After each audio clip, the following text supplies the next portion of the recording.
Sattology is an antonym of mythology. So myth means in Sanskrit means imaginary, Sat means truth. So Sattology is a true antonym of mythology. Now why I came up with this term was when we live in America and we come across many people who say, even Indians, they say, as per my mythology. Now you'll never see an American using that term for their own literatures. They believe what is told to them is truth. But Hindus and other Indians, they refer to themselves as mythology.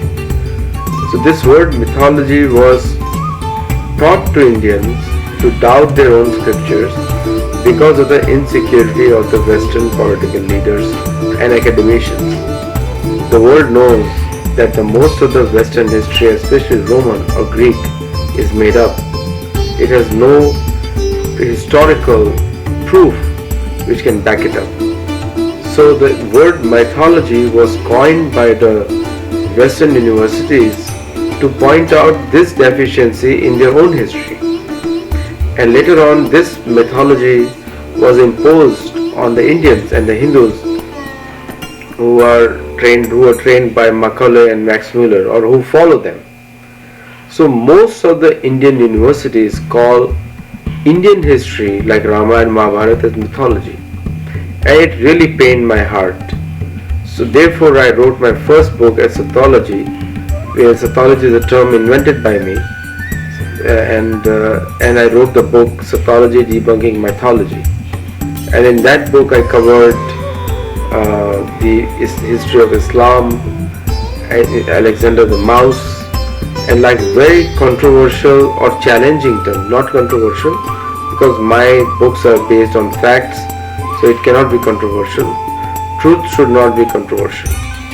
So I wrote the correct history in a very simple way, summarizing it. In my second book, I continued that tradition and I wrote the first book on instructions on political science that was given by Narada to Yudhishthir. See, politics defines our life. So it's time to not consider politics as bad. Politics is good if it is played by good people. Politics is bad if it is played by the bad people.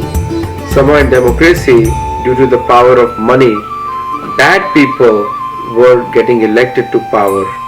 And we have seen the result that over the last 70 years, India went from, even though India has grown a lot after the British left India, but India in the cultural way went down. The world needs India today, and it is a responsibility of Indians or Hindus to take that heritage properly. Now, in my second book, that's why I wrote The Making of a Statesman. And I must say that all of us are very impressed by the personal qualities of Sri Narendra Modi and Dr. Subramanian Swamy.